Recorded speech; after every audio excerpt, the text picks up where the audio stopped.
You wake up and reach for your phone, not because you planned to, but because it was there, because someone else trained you to. A company, a designer, a trend, a culture, and you didn't resist because you didn't even notice.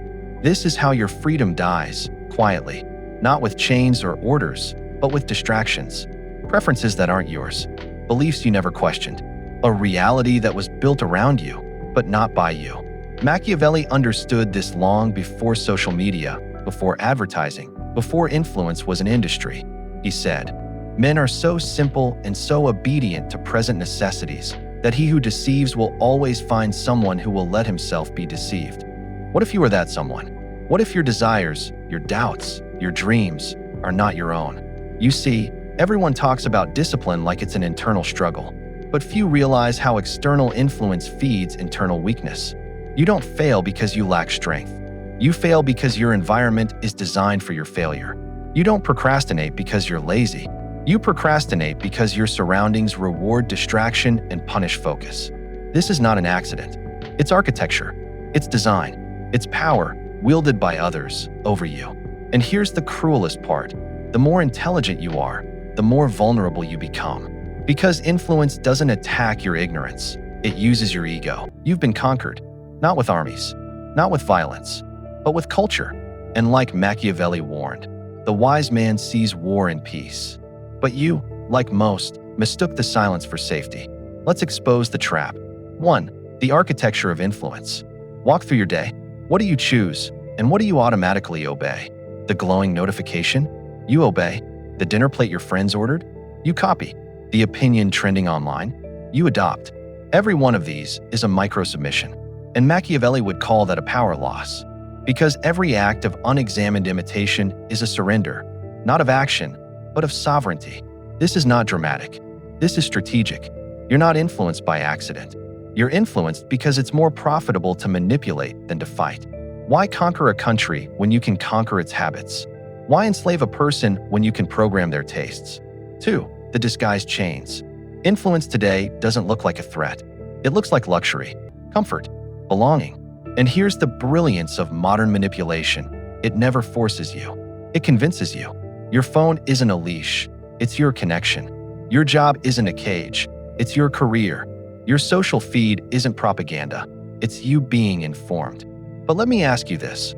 When was the last time you made a bold move without checking what others would think? Without Googling it? Without asking permission? If you can't remember, you are ruled. Not brutally, but softly. This is Machiavellian manipulation at its peak. Control that never reveals itself. Power that never shows the chain. 3. The mental coup. And the worst part? You defend it. You get angry when someone challenges your influencers, your idols, your beliefs, because they've become your identity. You've built a palace in a prison, and you defend the guards who keep you inside. But Machiavelli warned us about this exact thing. He who builds his power on the opinion of others builds on air. You're only as strong as the crowd around you. And when the crowd shifts, you fall. If any of this stings, good. That's not guilt. That's awareness. And awareness is the first act of rebellion. Now, let's move from awareness to strategy. Let's look at how rulers design environments and how prisoners try to escape them. In the next segment, tactical isolation, the prince's advantage and the coward's excuse.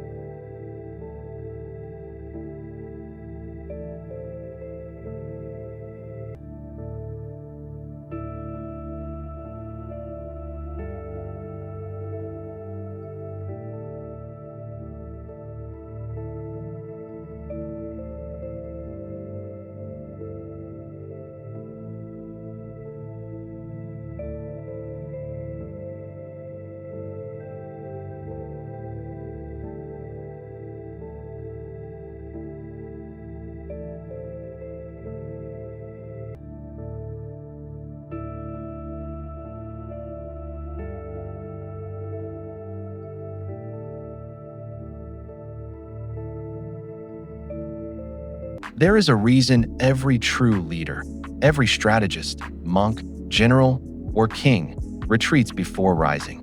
Because the first step to reclaiming power is strategic separation. You've heard it before. You are the average of the 5 people you spend the most time with. But that's only half the truth. Because Machiavelli knew what modern self-help forgot. It's not just who you spend time with, it's what you allow in. Let's unpack it. 1. The myth of social neutrality. You tell yourself your friends are fine, that your family means well, that your coworkers aren't holding you back. But that's a lie built on comfort. Here's the reality. Every human you allow into your environment either fortifies your discipline or undermines it. There is no neutral. The friend who skips the gym infects your resolve. The sibling who jokes about your goals trains you to lower your standards. The group chat filled with memes and gossip, that's your digital mental diet, and it's making you intellectually obese. Machiavelli would not tolerate such exposure, not because he hated people, but because he understood power. A prince must avoid those flatterers who are not courageous enough to speak the truth. So ask yourself, who in your life speaks truth or silence? Who sharpens you or softens you? If you're honest, most of them dilute you. 2. The power of tactical isolation. This isn't about cutting everyone off. This is about strategic withdrawal to build clarity, command, and core strength. Tactical isolation means you don't reply immediately. You say no more than you say yes. You carve out hours, even days, where no influence touches you. During these moments, you observe your default behaviors. Where does your mind want to go when it's quiet? What pain do you avoid by checking your phone? Who do you think about and why? You begin to see your real operating system, not the one society pasted on you. This is how warriors train, not with distractions, but with deliberate detachment. 3. The coward's excuse, but I'll be alone. This is the excuse of the weak. The excuse of someone who needs validation louder than truth. You say, I can't cut them off. They're my friends. They mean well. They're not perfect, but neither am I. Listen closely. You don't need perfect people. You need people who want to grow. People who challenge you with truth. People who support your discipline, not your stagnation. If you can't find them now, good. That means you need isolation more than ever. Machiavelli wrote, a prince is always esteemed when he shows himself a true friend or a true enemy. It's time you choose. Are you truly a friend to your future self or a secret enemy? 4. Building the fortress. Your mind is your kingdom. Your surroundings are the walls. Every voice you let in is either a soldier or a spy. Tactical isolation means you protect mornings with silence. You turn off notifications, all of them. You leave conversations that keep you small. You eat alone when needed. Think alone. Walk alone. You've retreated. You've silenced the noise. Now, you must do what Machiavelli demanded of any ruler: establish order. Because absence of influence isn't power, it's a vacuum. And a vacuum will always be filled by chaos or by command. If you don't control your environment, someone else will. 1. Your environment is a kingdom, not a background. Most people treat their surroundings like background music. It's just there. But Machiavelli would say, nothing just is. Everything either supports power or undermines it. So stop treating your environment like a canvas. Treat it like a throne room. What's on your walls? What books are on your shelves? What sounds fill your space? What objects sit within arm's reach? Each of these sends a signal, either reinforcing your identity or breaking it. If your environment does not reflect your goals, your values, your mindset, you don't live in your kingdom. You live in someone else's. 2. The law of reinforcing inputs. Here's a tactical truth. Every repeated exposure becomes a belief. You scroll 30-second videos every morning. You're training your brain to expect dopamine without depth. You keep people in your space who gossip or quit easily. You're building tolerance for mediocrity. You leave clutter around. You're teaching your subconscious that disorder is acceptable. Your mind is always learning, even when you're not paying attention. So let's install only reinforcing inputs. Ask, does this item, sound, person, or platform make me stronger or softer? Does it remind me of my mission or distract me from it? Would I allow this in my war room? If the answer is no, eliminate. 3. Command center setup. The prince's blueprint. Every true strategist needs a command center. You've withdrawn, you've purged, you've rebuilt, but a ruler cannot hide in his castle forever. Now comes the test that breaks most men: re-entering the world without becoming part of it, remaining unmoved while everyone else bends, speaking your truth while surrounded by noise. This is where influence flips. You are no longer the target. You become the architect. But to wield that kind of power, you must wear the mask. 1. The world is a stage, so master the costume. Machiavelli said, everyone sees what you appear to be, few experience what you really are. That is not cynicism. That is a tactic. He understood that power depends not only on truth, but on presentation. You don't need to scream your discipline. You don't need to prove your clarity. You need to act with such poise, precision, and silence that others feel it before you speak it. The mask is not fake. The mask is armor. You are still you, only filtered through strategy. This is not deception. This is protection. 2. Selective transparency. What to reveal, what to guard. Not everyone deserves access to your thoughts. Not every friend deserves your vulnerability. Not every question deserves an answer. Most people bleed their strength by oversharing. They seek understanding before they've built authority. They crave connection without assessing alignment. Machiavelli warned, "A prudent man should always follow the path beaten by great men and imitate those who have been supreme. And the great never speak everything they know." Here's the rule. Share your values. Guard your vision. Share your confidence. Guard your process. You're not hiding. You're choosing. 3. Mirror and mold. Influence others without absorption. This is the highest skill. To sit in a room full of emotional noise and remain grounded. To interact with the irrational and stay precise. To navigate manipulation and guide others without becoming infected. This is influence without infection. Leadership without contamination. To do this, practice mirroring tone, not emotion. Use strategic empathy. Understand others, not to agree, but to guide. Set energetic boundaries. You leave the conversation unchanged, even if they don't. You are not here to absorb. You are here to shape, and shaping begins with silence. Watch, learn, measure, then speak. Not to argue, to realign. 4. Social dominance through ritual. The most powerful people don't dominate conversations, they anchor them. They use repeatable behaviors to establish control without noise. Examples: pause before you speak. Silence is power. Maintain eye contact just longer than comfort allows. Use fewer words, but weigh them heavily. Stand slightly apart in group settings. Not distant, but deliberate. These aren't tricks. They are rituals of presence. They tell the world, I know who I am. I choose what enters. I command what exits. The moment you lose that posture, someone else is shaping you. 5. Command the frame, not the topic. Don't try to control every conversation. Control the lens through which it happens. This is called framing, and Machiavelli mastered it. It's not about what is said. It's about how it's perceived. Control the frame, and you control the meaning. Control the meaning, and you control behavior. For example, someone says, "You're so disciplined, it must be hard." You reply, "Hard is why it matters." Frame, suffering is strength. They say, "Don't you miss relaxing more?" You reply, "Comfort is the enemy of clarity." Frame, comfort equals regression. Your words are weapons. Frame every interaction like it's a battle for power, because it is. You've learned to withdraw. You've rebuilt your inner court. You've designed your environment. You've re-entered the world. Now, you walk among others like a lion in a garden. Calm, focused, watching. You wear the mask, not to deceive, but to protect what matters most, your sovereignty.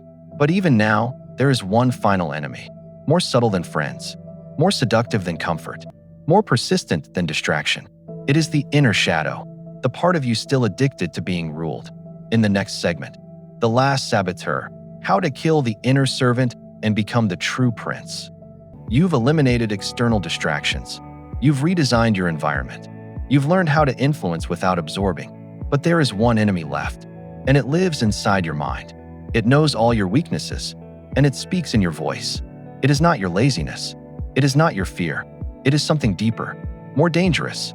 It is your inner servant, the obedient voice, the excuse maker, the part of you that still wants to be ruled. And if you don't kill it, you will never be free. 1.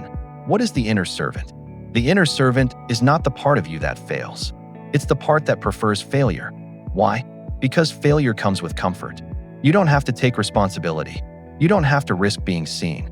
You don't have to suffer the pain of real growth. It whispers, "You're tired. You've done enough. Why not rest today? You're only human. You deserve comfort." And it feels like self-care. But it's sabotage. Machiavelli understood this perfectly. It is much safer to be feared than loved, when one of the two must be lacking. Apply that inward. You must fear your inner servant more than you pity it. Because if you love your weakness, it will rule you. 2. The hidden cost of the inner servant. The servant doesn't scream. It doesn't fight. It waits. And in that silence, it steals. It steals your mornings. It steals your potential. It steals your strength. Not by defeating you, but by delaying you. Not by fighting you, but by soothing you. Take one day off. Start next week. Maybe you're not ready yet.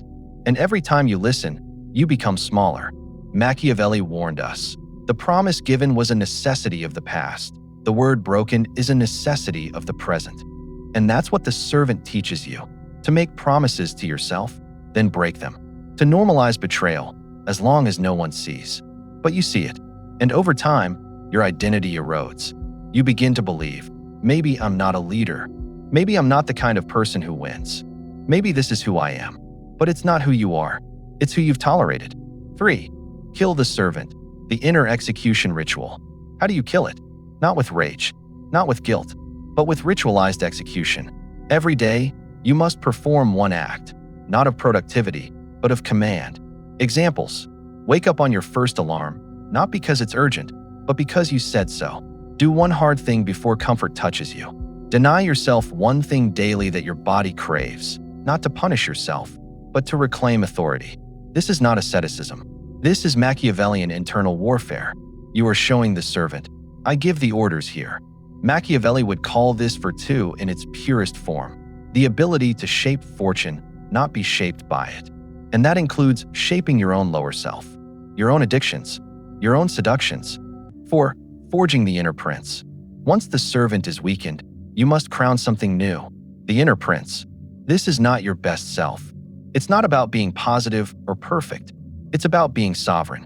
The prince is the one who commands action even in doubt, upholds decisions even under fear, prioritizes strategy over pleasure, protects the kingdom of the mind at all costs. And here's the truth. The prince is already inside you. He's just been buried.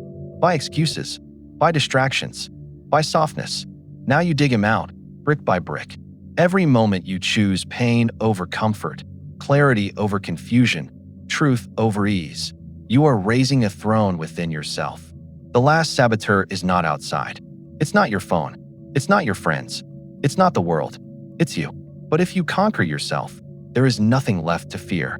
Because when the prince within is fully awake, no shadow can rule. No temptation can deceive. No enemy can win. The only power left is yours.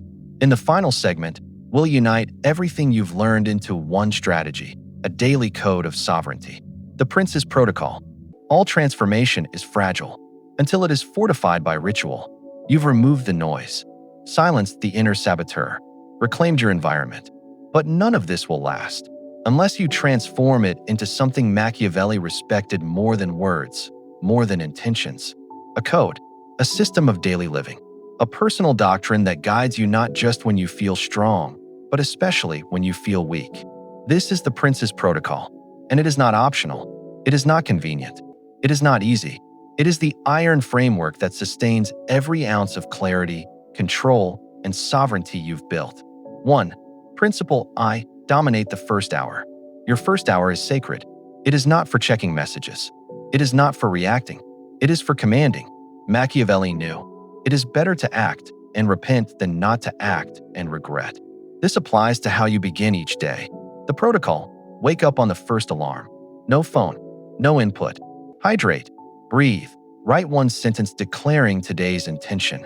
Do one act of discipline immediately, before breakfast, before speaking. This is your daily coronation, a ritual that tells your subconscious, I am in command. Miss this, and you begin the day as a subject, not a prince. 2. Principle 2. Eliminate friction, maximize momentum. Most people lose not because they lack energy, but because they waste it on decisions. You don't decide if you train. You train. You don't decide what to wear. It's been chosen. You don't plan in crisis. Your strategy is set. This is not rigidity. This is precision. Machiavelli warned that hesitation in the face of pressure is fatal. The protocol: plan your next day before the current one ends. Create standard routines for meals, training, deep work, and silence. Reduce your decision fatigue to 0. This doesn't make you robotic. It frees your mind to focus on power. 3. Principle 3. Shape influence, don't avoid it. You are always being shaped. So stop trying to avoid influence. Start choosing it. The protocol: curate a personal council, 5 voices, dead or alive, whose work, values, and ideas strengthen your clarity. Read 1 page or listen to 1 clip from this council every day. Review your goals weekly, not to adjust them emotionally, but to reinforce alignment. You're not looking for motivation. You're maintaining mental architecture. You don't let the walls of your palace crumble. Don't let your mental ones crumble either. 4. Principle 4. Declare war on weakness. This is not a metaphor. This is a stance. Every time you compromise, every time you justify inaction, every time you reward mediocrity, you surrender territory. Machiavelli wrote, "It is not titles that honor men, but men that honor titles." You don't earn the title of ruler unless you enforce your own standards. The protocol: review your daily actions. Where did weakness win? Set consequences, daily, weekly. Celebrate endurance, not ease. Progress, not perfection. You are not allowed to lie to yourself, because every self-lie is an invitation to sabotage. 5. Principle V. End with sovereignty. You began with discipline. Now you must end with reflection. The protocol: 1-line journal. What did I do today that made me proud? 1 sentence. What did I tolerate that must be removed tomorrow? 5 breaths of stillness. No music, no stimulation. Sleep with intention. Rise with fire. These are not rituals of comfort. They are rituals of power. Because real sovereignty is not loud. It is quiet, ruthless consistency. You don't become a ruler once. You crown yourself daily. And not with applause, not with ease, but with unseen decisions, unwitnessed sacrifices, unshakable structure. This is the prince's protocol. This is how you stay sovereign in a world that wants you sedated.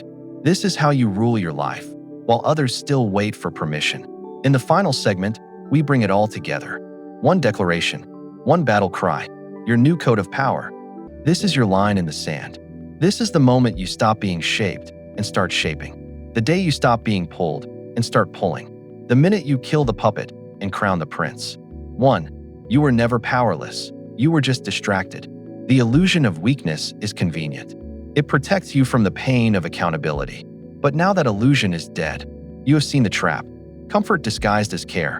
Manipulation disguised as inspiration. Slavery disguised as success. And you've dismantled it piece by piece. Now you see that power was never lost. It was simply buried. Beneath excuses. Beneath guilt.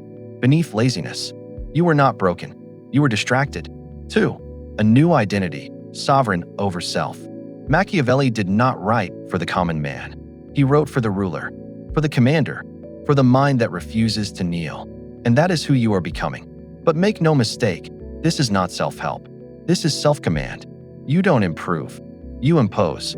You don't feel ready. You act ready. You don't hope. You declare. This is what the inner prince does. 3. The code, your declaration of inner authority. Here it is, your new code. Repeat it. Remember it. Etch it into the walls of your mental fortress. The code of the inner prince. I govern my thoughts like a strategist. Nothing enters without my consent. I master my habits like a commander. Every action reinforces my mission. I curate my environment like a ruler. My surroundings reflect my standards.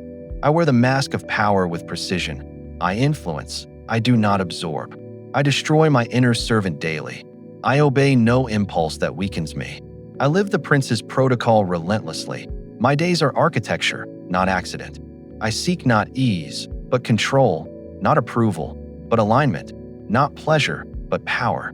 And when the world tests me, when chaos knocks, when the storm rises, I remain unmoved. Because I no longer serve, I rule. 4. What comes next? The path forward. You may feel the fire now, the adrenaline, the power, but that is not enough. This is not a climax. This is a contract. With yourself, with your future, with your legacy. Because the world will try to reclaim you. It will whisper, it's okay to take it easy. You've earned a break. You're already doing better than most. And that's when you must remember, you're not here to be better than most. You're here to become unshakable. Machiavelli said, the lion cannot protect himself from traps, and the fox cannot defend himself from wolves. One must therefore be a fox to recognize traps, and a lion to frighten wolves. You must be both, cunning, ferocious, strategic, disciplined, and above all, sovereign. 5. Seal the transformation, your public commitment. Now, if you've made it this far, you don't need more knowledge. You need a signal. To yourself, to the world. So do this. In the comments, write one sentence. I am no longer a puppet. I am my own prince. That is not for me. That is for you. A record, a ritual, a moment burned into time. Let this sentence be your first act of public power. And if you falter, return to it. Not as a quote, but as a vow. 6. Your final order. Don't disappear after this. You've only just entered the real game. The next video in this series is not optional.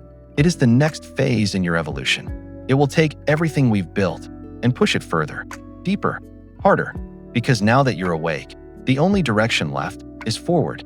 Click, watch, transform, and remember, you are not here to follow. You are here to rule.